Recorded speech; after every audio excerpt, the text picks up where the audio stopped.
Good morning. আশা করব তোমরা সবাই খুব ভালো আছো আর সুস্থ আছো। আমিও খুব ভালো আছি। আজ হচ্ছে 2 জুলাই, বৃহস্পতিবার। বাজে এখন সকাল 7:30টার মতো। সকালবেলা ঘুম থেকে উঠে ঘরের যা যা কাজকর্ম থাকে ঘরের, সেগুলো সব হয়ে গেছে। মানে বিছানা তোলা, কিছু টুকটাক বাসন থাকে সেগুলো মাজা, ঘর দড়ি একটু গোছানো টোছানো, জামা কাপড় কিছু ছিল সেগুলো ভাঁজ করে জায়গা মতো রাখা, এগুলো টুকটাক হয়ে গেছে। এইবারে জামা কাপড় কাচতে দেওয়া, ওটাও হয়ে গেছে। এইবারে সবার লাস্টে এসছি আমি বাইরে। রেগুলার প্রতিদিনই তাই করি। সবার লাস্টে এই বাইরেটা ঝাড় দিয়ে তারপরে আমি বেসিনটা পরিষ্কার করে চলে যাই গা ধুতে। খুব গরম থাকলে গা ধুই, আর খুব যদি গরম ওয়েদার না থাকে মানে ঠিকঠাক, তাহলে হাত মুখ ধুয়ে জামাটা চেঞ্জ করি। কিন্তু আজকে গরম আছে, আমাকে গা ধুতে হবে। আর আজ যেহেতু বৃহস্পতিবার, তো বাইরেটা আজকে মুছবো। প্রতিদিন মুছি না, রোজ ঝাড় দিয়ে দিই, শুধু বৃহস্পতিবার করে মুছি। আচ্ছা, এই এক কথা আমি বারবার বলি বলে তোমাদের মধ্যে যারা আমার পুরনো বন্ধু, অনেকেই বলো তুমি এক কথা বারবার বলো কেন, এটা তো আমরা জানি। দেখো, আমি এক কথা বারবার বলার কারণ হচ্ছে আমার চ্যানেলে কিন্তু প্রতিদিনই অল্প স্বল্প নতুন বন্ধু যোগদান করে, মানে অ্যাড হয় আর কি। তো তারা তো অনেকেই জানে না, পুরনো ভিডিও দেখলে হয়তো জানতে পারবে, কিন্তু হঠাৎ করে যদি এই ভিডিওটা দেখে তারা তো বুঝবে না, জানবে না। তো তাদের উদ্দেশ্যেই আমি এই কথাগুলো, একই কথা আমি সবসময় বলি যে আমি ঝাড় দিই না, মুছি, এই সেই। তো যারা পুরনো বন্ধু তারা তো আমাকে চেনোই, আমার সমস্ত কিছু জানো কীভাবে কাজ করি না করি। কিন্তু যারা নতুন বন্ধু তারা তো জানে না, তো তাদের উদ্দেশ্যেই আমি এই কথাগুলো বলি। যাই হোক, বাইরেটা ঝাড় দিয়ে মুছে আমি গা হাত পা ধুয়ে সব হয়ে গেছে। এখন চা করলাম। আজকে একসাথে দুজনের জন্যই চা করলাম। চা খেয়ে ইন্দ্র বেরিয়ে যাবে।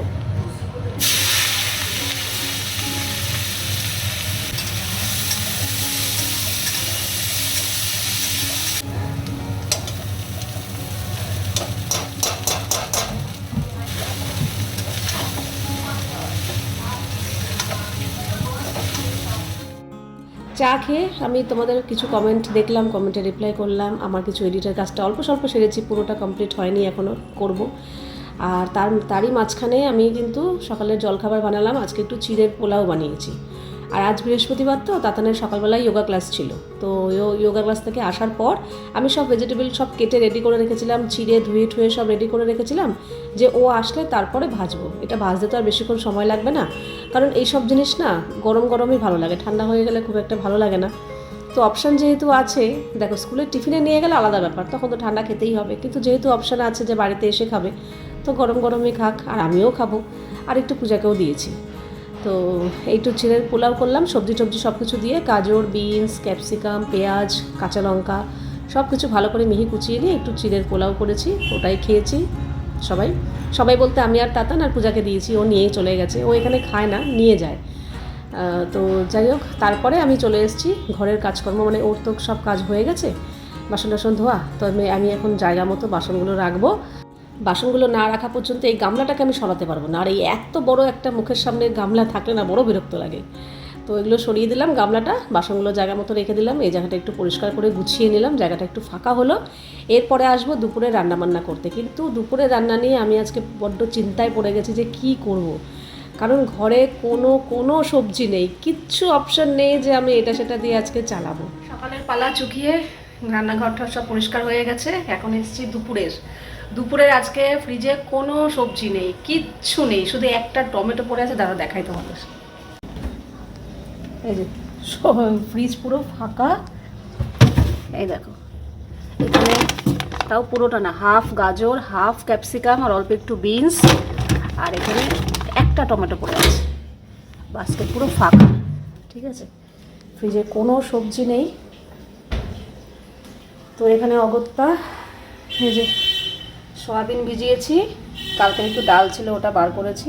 এখানে মশলা হয়ে গেছে, আদা, রসুন, কাঁচা লঙ্কা, টমেটো, পেঁয়াজ সব একসাথে পেস্ট করে নিয়েছি। এখানে আলু কেটেছি, এখানে ভাতও বসিয়ে দিয়েছি। আর এখানে একটা ডিম সেদ্ধ করেছি, আর একটা ডিম রয়েছে, ওটা অমলেট করব। ঘরে কোনো সবজি না থাকায় অগত্যা আমাকে এই রান্নাই করতে হচ্ছে। আর সত্যি কথা বলতে গেলে আমার না অনেক দিন ধরে পাতলা ডিমের ঝোল খেতে ইচ্ছা করছে, কিন্তু এটা আবার আমাদের ইন্দ্রর এখন ইচ্ছা করছে না। ডিমের ঝোলের কথা বললেই বলে কিন্তু ইচ্ছা করছে না, ভালো লাগছে না। তো আজকে ভাবলাম আজকেই সুযোগ, আজকেই করে ফেলি। তাতানের জন্য সোয়াবিন করব। ওই সোয়াবিনটা পুরো রেডি হয়ে যাওয়ার পর ওর জন্য সোয়াবিন তুলে রেখে বাকি অল্প একটু সোয়াবিন আলু ঝোলের মধ্যেই আমি ডিম দুটো আলাদা করে ভেজে ওই ঝোলের মধ্যে একটু ফুটিয়ে নেবো। একটা ডিম ভেজে সেদ্ধ করে ভাজা, আর একটা ডিম অমলেট করে ঝেলে দেবো। আমার, আর তাতানের হয়ে গেল। ইন্দ্র বলেছে ডিমের ঝোল টোল খাবে না, তো যদি সোয়াবিন একটু খায় তো খাবে, আর না হলে কালকে ডাল রয়েছে, বলছে আমাকে ডিমের অমলেট করে দিও, তার থেকে ভালো খাবো, ওই ঝোলের থেকে অমলেট ভালো খাবে। ওরা আজকাল ঝোল খেতে ইচ্ছা করছে। তো এই হচ্ছে আজকে রান্না বান্না। রান্না তেমন কিছু নেই, কী আর দেখাবো। এখানে ভাত উপর দিয়ে দিয়েছি, সোয়াবিনের ঝোল করেছিলাম তাতানের জন্য, এখানে সোয়াবিন আলু দিয়ে ঝোল তুলে রেখেছি। আমাদের লাগলে ওর থেকে নিতে পারবো, কিন্তু ওর লাগলে তো আমাদের থেকে নিতে পারবে না, তাই বেশি করেই তুলে রেখেছি। আর এইখানে খানিকটা সোয়াবিন আলু ঝোল রয়েছে, এর মধ্যে এখন এইগুলো মেশাবো, ডিমের অমলেট, ডিম, তাহলে হয়ে গেলো ডিমের ঝোল। ঠিক আছে, অমলেট আর ডিম দুটোই আছে, আমার ভালো লাগে বেশ এরকম ঝোলের মধ্যে অমলেট, তাতে সোয়াবিনও ভালো লাগে। এই হচ্ছে আজকে রান্না, একদম পাতলা করে, মশলাপাতি কমই আছে, এটা একটু ফুটুক, নামাবো। তোমাদের বললাম না যে আমাদের ইন্দ্রবাবু বলেছে ডাল আর ডিমের অমলেট খাবে, এবার আসলো একটু আগে, তখন কটা বাজে, 1টার সময় আসলো, এখন 1:30টার মতো বাজে। ইচ্ছা করে একটু দেরি করে করছি, গরম গরম থাকবে বলে। 1টার সময় এসে যেই দেখেছে, তখন আমি রান্না করছি, মশলা দিয়ে কষাচ্ছি। আর যে বলছে কী রান্না করছে, আমি বলছি তোমার চিন্তা করতে হবে না, তোমার রান্না আছে, ডাল আছে, ডালটা গরম করবো, অমলেট করে দেবো, হয়ে যাবে। বলে কি না না, আমিও ডিমের ঝোল খাবো। কেমন লাগে দেখো, যদিও অসুবিধা নেই, লাস্টে করলাম। তো ডিমগুলো আলাদা ভেজে তুলে রেখেছিলাম, ও আসার পর ওর জন্য আরও 2টো ডিম ভাজলাম, তাই এখন দিলাম। বলে কি ডাল খাবো না, এখন ডিমের ঝোলই খাবো। তো এই হচ্ছে রান্না, তাতানের সোয়াবিনের ঝোল হয়ে গেছে, আর আমাদের এখানে সোয়াবিন দিয়ে আলু দিয়ে ডিমের ঝোল। এই হচ্ছে আমাদের সিম্পল দুপুরের রান্নাবান্না। আমাদের বাজার করা নিয়ে হয়েছে সমস্যা, আমি বাজার করতে খুব একটা পছন্দ মানে ভালো পারিও না, আর আমার ভালোও লাগে না, আর সকালবেলা বেরোনোটাও আমার পক্ষে একটু চাপের হয়ে যায়। তো ইন্দ্রর কাছেই মানে বাজার করার দায়িত্বটা, আর ও কাজের মাঝে মাঝে সময় পেয়ে ওঠে না যে দাঁড়িয়ে বাজার করবে। রান্না সেরে রান্নাঘর পরিষ্কার হয়ে গেছে, তাতান আর ইন্দ্র দুজনেরই খাওয়া হয়ে গেছে। আমাদের ইন্দ্রবাবু এই জাস্ট বেরিয়ে গেল, আমি যাবো এবার স্নান করতে। নাইটি নিয়ে নিয়েছি, গামছা নিতে এসেছি। আজকে ভালো রোদ দেখে না সকালেই চাদর মেলে দিয়েছিলাম, শুকিয়ে গেছে। এখন আবার রোদের যে জামা কাপড়গুলো থাকে সেগুলো মেলে দিয়েছি, আশা করি শুকিয়ে যাবে। রোদের তাপও আছে, হাওয়াও আছে। আর হ্যাঁ, আরেকটা কথা, আমি না ভুলে যাই, এখন মনে পড়লো এখনই বলে দিই। তোমাদের মধ্যে হ্যাঁ কয়েকজন কমেন্ট করেছিলে যে তাতান তো ডিম খায় না, তাহলে কেক খাচ্ছে কী করে। তো তার রিপ্লাইতে বলেছিলাম ওটা এগলেস কেক। তার উত্তরে একজন আমাকে জানিয়েছো যে তাতান কেমন স্বার্থপর মেয়ে, নিজের জন্য এগলেস কেক আনলো, সবার কথা ভাবলো না।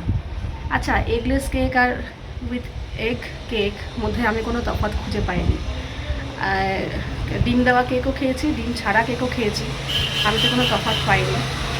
দামেরও কোনো তফাৎ নেই, তফাৎ হচ্ছে একটাই, তোমার কালেকশন বেশি থাকে ডিম দেওয়া কেকে, আর ডিম ছাড়া কেকে কালেকশনটা কম থাকে। কিন্তু এছাড়া আর কোনো রকম তফাৎ পাইনি। ডিম দেওয়া কেকও যেরকম স্বাদ, ডিম ছাড়া কেকেরও তেমনই স্বাদ হয়। আর হচ্ছে প্রথম কথা, দ্বিতীয় কথা, যেই দুদিনই কেক আনা হয়েছিল, 2টো কেক তাতান এনেছিল এগলেস, 2টো কেকই খারাপ ছিল কি দেখতে? বলো, খেতে তো একই হয়, সব কেকই হয় একই রকম, কিন্তু দেখতে কি খারাপ ছিল? বিশেষ করে ঈদের সময় যে কেকটা এনেছে এগলেস, ওটা দারুণ দেখতে, খুবই সুন্দর দেখতে। কাজেই কালেকশন যে কম, যেমন পেয়েছে তেমন নিয়ে এসছে তাও কিন্তু নয়, দামটাও কিন্তু কম নয়। ঠিক আছে।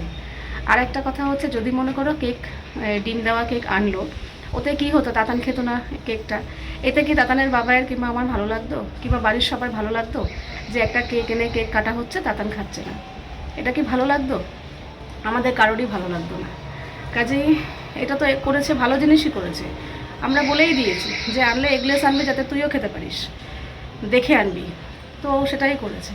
এতেও মানে আমাদের কি বলতো, মানুষ মানে যাই করবে তাতেই দোষ খুঁজে বার করবে।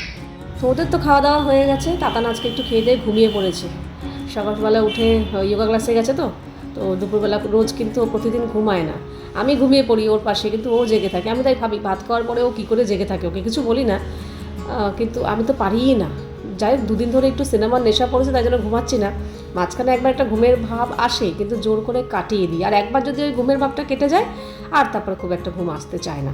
ওই ভাত খেয়ে ওঠার পর ওই মানে ভাত পেটে বসলেই একটু ঘুমের একটা ব্যাপার আসে, বাঙালি না। কিন্তু তারপরে কেটে যায়। আর যদি তখন ঘুমিয়ে পড়ি ব্যাস হয়ে গেল বলতে ঘুমালে তো ভালোই লাগে, কিন্তু ভাবি কি আমি একটু সিনেমা দেখতে ভালোবাসি, তো দুপুর টাইমটাই আমার কাছে একমাত্র সময় যে টানা আমি 1.5 ঘন্টা 2 ঘন্টা 2.5 ঘন্টা বসে সিনেমা দেখার। এবার ওই সময়টা ঘুমিয়ে থাকবো, থাক না একটু সিনেমা দেখি। এটাও যদিও বেশি দিন থাকবে না, হয়তো কয়েকদিন দেখবো, আবার ভালো লাগবে না, তারপর আবার টানা ঘুমাবো। কিন্তু এই 2-3 দিন ধরে কিন্তু আমি প্রতিদিনই একটা করে সিনেমা দেখছি। তোমাদের মধ্যে আমাকে একজন কমেন্ট করেছো সিনেমাগুলো দেখছো, সিনেমাগুলোর নাম বলো। তো প্রথম দিন যে একটা দেখলাম সিনেমার নামটা ভুলে গেছি আমি, ওটা হচ্ছে নামটা আমার ঠিক মনে নেই, তবে রানী মুখার্জির ওই যে সুইডেনের নরওয়েতে ওর 2 সন্তান, ওই ওখানকার চাইল্ড ওয়েলফেয়ার অ্যাসোসিয়েশন আছে, ওখানকার নিয়ম কানুন, বা বাচ্চাদের হাত দিয়ে খাওয়ানো যাবে না, কালা টিকা পরানো যাবে না, যেগুলো আমরা বাঙালিরা করে থাকি আর কি, নর্মাল এগুলো আমাদের কাছে। তো সেগুলো করলে নাকি ওখানকার আইন বিরোধী।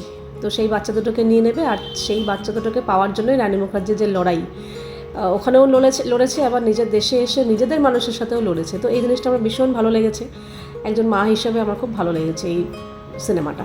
নামটা আমি ভুলে গেছি। যাই হোক, ওটা দেখেছি। আর আজকে দেখবো হচ্ছে মারদানি। এটা আমার অনেক দিন ধরে খুব ইচ্ছা ছিল দেখবো বলে, কিন্তু দেখার সময় সুযোগ হচ্ছিল না। আর আমাদের ইন্দ্র এইসব সিনেমা আমার পছন্দ করে না, তো ওর সাথে বসে এইসব সিনেমা দেখা যাবে না, কাজে আমাকে একা একাই দেখতে হবে। তো যেন আজকে দেখবো হচ্ছে মারদানি আমি ভেবেই রেখেছি। তো যাই হোক, আজকে যেহেতু বৃহস্পতিবার, তো আজকে সিংহাসনটা ভালো করে ঝেড়ে পুছে পরিষ্কার করে আজকে ঠাকুরের জামাটাও চেঞ্জ করব, ঠাকুরকে একটু স্নান করাবো, আর হচ্ছে ঠাকুর পরিষ্কার করব। খুব যে কালচে হয়েছে তা নয়, কিন্তু অনেক দিন হয়ে গেছে, তো মনে হলো না একটু ঠাকুরটাও পরিষ্কার করে স্নান টান করি, ঠাকুরের জামা কাপড়গুলোও পাল্টাই, ঠাকুরের আসনটাও চেঞ্জ করি। তো এগুলো করব, কারণ আজকে আমার হাতে সময় আছে। যেদিনকে দেখি না একটু তাড়াহুড়ো, যে ওরা বসে আছে আমার জন্য খেতে দিতে হবে, কিংবা আমারও অনেকটা বেলা হয়ে গেছে, এরপরে খেলে প্রবলেম হবে, সেদিনকে এইগুলো হয়তো করতাম না। কিন্তু আজকে সময় আছে বলে ভাবলাম না, আজকে ঠাকুরগুলোকে একটু পরিষ্কার করি, স্নান করাই, আর জামা কাপড় পাল্টাই, মনটাও বেশ ফ্রেশ লাগে, ভালো লাগে। সবসময় যে নিজে ফ্রেশ হলেই যে ফ্রেশ লাগে তা কিন্তু নয়। আমি ঘর বাড়ি পরিষ্কার করলে, কিংবা একটা জায়গা মনে করে অনেক দিন ধরে খুব নোংরা হয়ে রয়েছে অথচ করার সময় পাচ্ছি না, সেই জায়গাটা যদি পরিষ্কার করতে পারি, কিংবা ঠাকুরগুলো এগুলো যে পরিষ্কার করতে পারি, আমার বেশ ভালো লাগে। আচ্ছা, এই লিকুইডটা দেখে নাও, এটা দিয়েই কিন্তু আমি ঠাকুর পরিষ্কার করি, বেশি লাগে না, জাস্ট অল্প একটু নিয়ে একটু কাপড়ের মধ্যে, ঠাকুরের মধ্যে একটু, খুব বেশি তো নোংরা না, অনেক বেশি যদি কালচে হয়ে থাকে তাহলে একটু এটা মাখিয়ে রেখে তারপরে কিছুক্ষণ পর ধুলে পরিষ্কার করলে হয়। যেহেতু অল্প, তো তাই জন্য আমি সঙ্গে সঙ্গে একটু ভালো করে কাপড় দিয়ে ঘষলেই দেখবে কালচে হয়ে গেছে কাপড়টা, মানে যেটুকু নোংরা থাকে সেটুকু উঠে আসে, পিতলের জিনিস, পিতলের ঠাকুর একদম চকচক করতে থাকে, তোমরা নিজেরাই সেটা বুঝতে পারছো। তো ভালো করে পরিষ্কার করে, বেশিক্ষণ সময় লাগে না, খুব বেশি নোংরা হলে অনেক সময় লাগে, কিন্তু বেশি তো নোংরা হয়নি, অল্প নোংরাতে খুব বেশি সময় লাগে না। তো পরিষ্কার করে ঠাকুরকে স্নান টান করিয়ে নতুন জামা কাপড় পরানোতে মনটাও বেশ ভালো লাগছে, মানে ভেতর থেকে একটা আলাদা শান্তি লাগছে, আর একটা ফ্রেশ ফিল হচ্ছে আমার কাছে। তো যাই হোক, ঠাকুরগুলোকে পরিষ্কার করে ফেললাম, এবার পুজো দেবো, পুজো দিয়ে এবার আমি একা একা শান্ত মনে খেতে বসবো। আগে আমি খেতে বসে মোবাইল দেখতাম, কিন্তু এখন এই কাজটা একদমই করি না, যেটা খুবই বাজে জিনিস। তোমাদের মধ্যেও যদি কেউ এরকম করে থাকো তাহলে করো না, তাহলে এতে না অনেক নানা ধরনের প্রবলেম হচ্ছে। নাচের ক্লাসে তার নাচের ক্লাসে গেছিলো, ওখান থেকে চলে এসছে, বলছে একটু দুধ দাও। কোন সৌভাগ্য আমার।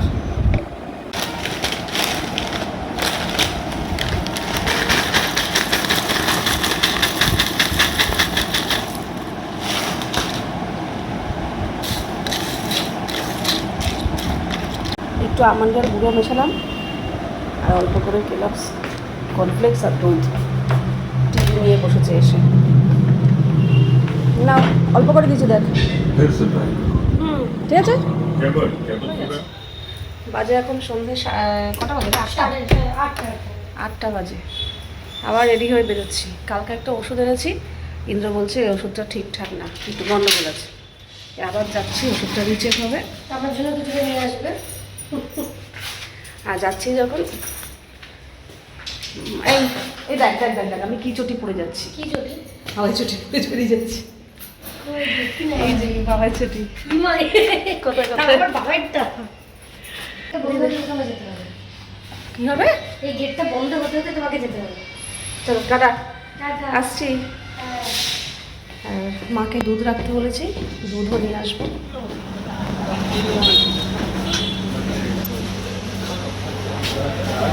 আর কিছু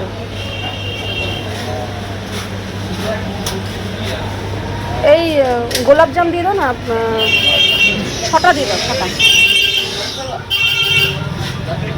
10 টাকার কোনটা কোনটা কত টাকা?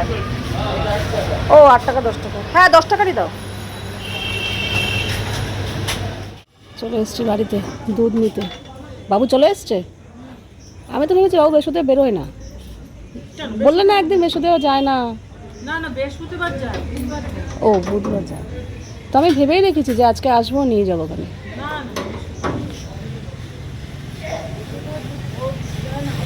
হ্যাঁ বৃহস্পতিবার দিন যায়, বুধবার যায়। ও এই যে ছিঁড়ে পড়বে।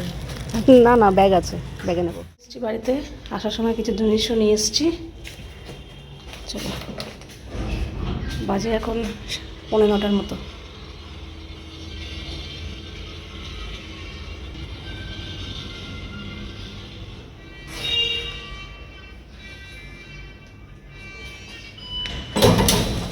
নটা, এই জাস্ট এলাম, আর দোকানে কিছু জিনিস নিয়েছি। দোকানের জিনিস বলতে এই ছোটোখাটো, এই জিরের গুঁড়ো, ধনের গুঁড়ো, লঙ্কার গুঁড়ো, এইসব চিড়ে, আর দুটো চকোসের প্যাকেট আনলাম, তার মাঝে মাঝে দুধ খাই তো, দুধের মধ্যে দিয়ে ভালো লাগবে খেতে।